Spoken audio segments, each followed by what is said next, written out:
Market లో invest చేసి మీ డబ్బులు డబుల్ చేసుకోవాలనుకుంటున్నారా? విజయవాడలో జరిగే సుందరరామిరెడ్డి గారి లైవ్ సెమినార్ కి అటెండ్ అవ్వండి. హలో అండి, వెల్కమ్ టు సుమన్ టీవీ. నేను మీ దుర్గా ప్రసాద్. రిలయన్స్ ఇండస్ట్రీస్ గురించి అందరూ అడుగుతున్నారు కదా. రిలయన్స్ ఇండస్ట్రీస్ ఇప్పటివరకు ఎప్పుడూ లేని విధంగా నెగిటివ్లో క్లోజ్ అయింది ఇయర్లో. ఎప్పుడు రిలయన్స్ అనేది పాజిటివ్తోనే క్లోజ్ అవుతూ ఉంటుంది, కానీ ఇయర్ నెగిటివ్ రిటర్న్స్ ఇచ్చింది రిలయన్స్ ఎప్పుడూ లేని విధంగా. ఒక్కోసారి ఎక్కువ రిటర్న్స్ ఇస్తుంది, ఒకసారి ఎక్కువ పర్సంటేజ్ పెరుగుతూ ఉంటుంది, ఒకసారి తక్కువ పర్సంటేజ్ పెరుగుతుంది, కానీ ఎప్పుడూ లేని విధంగా రిలయన్స్ నెగిటివ్ రిటర్న్స్ ఇచ్చింది. చాలామంది పోర్ట్ఫోలియోలో రిలయన్స్ ఉంటుంది కదా. ఇప్పుడు ఫ్రెష్ బయింగ్ చేసుకోవచ్చా, లేదా ఆల్రెడీ రిలయన్స్ ఉంది కాబట్టి పొజిషన్స్ పెరగట్లేదు, ప్లస్ డల్ అయిపోయింది, మార్కెట్తో పాటు కూడా మూవ్ అవ్వట్లేదు, ఇంకా వీక్నెస్ ఉన్నట్టుగా కనిపిస్తుంది కాబట్టి ఎగ్జిట్ అయిపోయి వేరే స్టాక్స్కి షిఫ్ట్ అవ్వాలా అని చాలామంది అనుకుంటూ ఉన్నారు కదా. అసలు రిలయన్స్ పడడానికి కారణాలు చూస్తే రిలయన్స్ 3 వెర్టికల్స్ ఉన్నాయి కదా మెయిన్గా. ఒకటి oil to chemical OTC, 2 Jio అంటే Jio telecom services, 3 Reliance retail.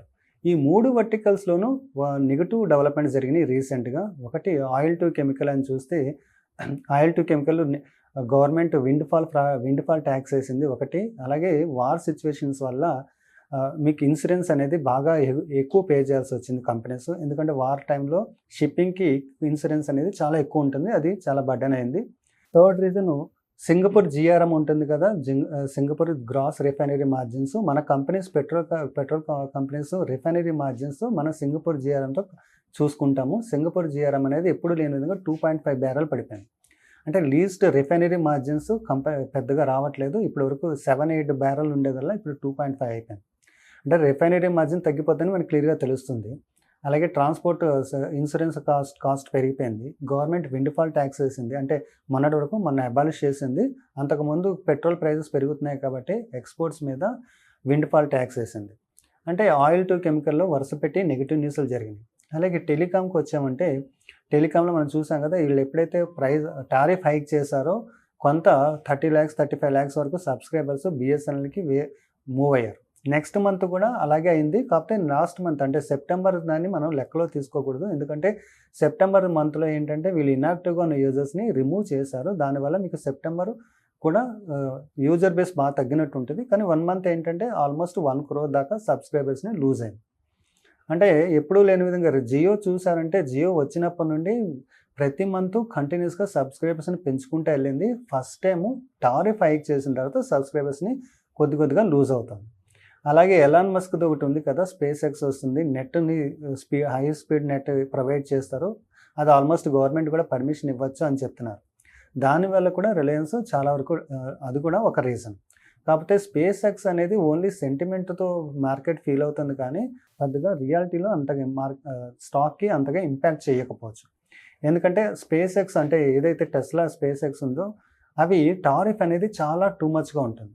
అంటే ఇప్పుడు జియో కానీ ఎయిర్టెల్ కానీ ప్రొవైడ్ చేస్తున్న ఛార్జెస్తో పోలిస్తే మీకు స్పేస్ ఎక్స్ ఛార్జెస్ చాలా ఎక్కువ ఉంటాయి. అది ఓన్లీ 1 or 2% మెంబర్సే తప్ప, అంటే అల్ట్రా హెచ్ఎన్ఎస్ తప్ప నార్మల్ పీపుల్ బేర్ చేసే టారిఫ్స్ కాదు. కాబట్టి దాని మార్కెట్ పెద్దగా అంటే ఓన్లీ సెంటిమెంట్గా అది నెగిటివే, కానీ అది రియాలిటీలో పెద్దగా ఇంపాక్ట్ చేయకపోవచ్చు. అంటే జియోకి ఏంటంటే సబ్స్క్రైబర్స్ బేస్ని కోల్పోవడం ఒకటి, 2 స్పేస్ ఎక్స్ వల్ల అది కూడా నెగిటివ్గా ఇంపాక్ట్ అవుతుంది. 3 రిలయన్స్ రిటైల్. అంటే రిలయన్స్ రిటైల్ కూడా మార్జిన్స్ చాలా వరకు తగ్గినాయి. అలాగే కంపెనీ చాలా వరకు లాస్ మేకింగ్ స్టోర్స్ ఉన్నాయి కదా, దాన్ని షట్ డౌన్ చేసుకుంటూ వస్తుంది. మీరు ఎక్కడ చూసినా రిలయన్స్ రిటైల్స్ స్టోర్స్ కొన్ని మూసేస్తున్నారు. దాని ప్రాఫిటబిలిటీ మీద ఇంపాక్ట్ ఉంది. ఆల్రెడీ మార్జిన్స్ కూడా బాగా ఇంపాక్ట్ అయింది. అంటే ఈ 3 వెర్టికల్స్లోనూ రిలయన్స్కి నెగిటివ్ న్యూస్లో ఉండడంతో ప్రతిరోజు దాదాపు డల్గా ఉంటుంది మార్కెట్. బుల్ మార్కెట్లో కూడా అంటే మార్కెట్ బాగా పెరిగినప్పుడు కూడా అది పెరగలేకపోతుంది. మరి ఇది ఇంకా కంటిన్యూ అవుతుందా, నెక్స్ట్ ఇయర్ కూడా అలాగే ఉంటుందా అంటే కొన్ని పాజిటివ్ డెవలప్మెంట్స్ కూడా జరుగుతున్నాయి. మనం ఆయిల్ టు కెమికల్లో మాట్లాడుకున్న విండ్ ఫాల్ ట్యాక్స్ అనేది గవర్నమెంట్ ఆల్రెడీ తీసేసింది. అది విండ్ ఫాల్ ట్యాక్స్ తీసేయడం అనేది కొంచెం పాజిటివ్. అలాగే మనం సబ్స్క్రైబర్స్ ఏదైతే లూజ్ అవుతున్నారో అది 1 monthకే మనం తీసుకోవాలి, ఎందుకంటే నెక్స్ట్ మంత్ది సబ్స్క్రైబర్స్ ఇన్యాక్టివ్గా ఉన్న సబ్స్క్రైబర్స్ని వాళ్ళు తీసేశారు. కాబట్టి నెక్స్ట్ మంత్ సబ్స్క్రైబర్స్ లూజ్ అయ్యారు కదా, దాన్ని మనం పెద్దగా పట్టించుకోకర్లేదు. అలాగే రిలయన్స్ రిటైల్ అంటే రిలయన్స్ రిటైల్ మీద పెద్దగా ఈ క్వార్టర్ కూడా పెద్దగా పెర్ఫార్మ్ చేయకపోవచ్చు. అలాగే రిలయన్స్ కొన్న అతిపెద్ద నెగటివ్ ఇంకా ఏంటంటే వాళ్ళు ఎప్పటి నుండో చెప్తున్నారు డెట్ ఫ్రీ చేస్తాము కంపెనీ కానీ. కంపెనీకి ఉన్న డెట్స్ని 1,30,000 crores డెట్స్ ఉన్నప్పటి నుండి చెప్తున్నారు. కానీ దానికి ఆపోజిట్గా జరుగుతుంది, ఇంకా డెట్స్ పెరుగుతూ ఉన్నాయి. ఎందుకంటే రిలయన్స్ కంటిన్యూస్గా ఏదో కంపెనీ ఎక్వైర్ చేస్తూ వస్తుంది, చిన్న చిన్న కంపెనీస్ను బై చేసుకుంటూ వెళ్తుంది. దానివల్ల డెట్స్ అనేవి ఇంకా పెరుగుతున్నాయి. అంటే జీరో డెట్ అని అనౌన్స్ చేసిన కంపెనీ ఆ డెట్స్ని తగ్గించుకోకపోగా ఇంకా పెరుగుతూ ఉంది. అలాగే ఎక్స్పాన్షన్ క్యాపెక్స్ కూడా విపరీతంగా చేస్తుంది కాబట్టి మార్జిన్స్ మీద ఇంకా ప్రెజర్ కంటిన్యూ అవుతుందని అందరూ అనుకుంటున్నారు. కాబట్టి రిలయన్స్ డౌన్ అవుతాను ఉంది రోజు. మరి నెక్స్ట్ క్వార్టర్ ఇంకా ఇక్కడ నుండి 12-20కి వచ్చింది కదా, ఇంకా పడిపోయి 3 digitsకి వచ్చేస్తుందా అంటే దానికి ఉన్న అవకాశాలు చాలా తక్కువ అనే చెప్పుకోవచ్చు. ఎందుకంటే ఏదైతే నెగిటివ్ న్యూస్లు ఉన్నాయో అది కంటిన్యూస్గా రిలయన్స్ డిస్కౌంట్ చేసుకుంటూనే వచ్చింది. అంటే సింగపూర్ జిఆర్ఎం తగ్గిపోయింది, దాన్ని డిస్కౌంట్ చేసుకుంది. జియో సబ్స్క్రిప్షన్ లూజ్ అవుతుంది, దాన్ని డిస్కౌంట్ చేసుకుంటుంది. ఈ క్వార్టర్ రిలయన్స్ మంచి రిజల్ట్స్ పోస్ట్ చేస్తుందని ఎవరు అనుకోవట్లేదు.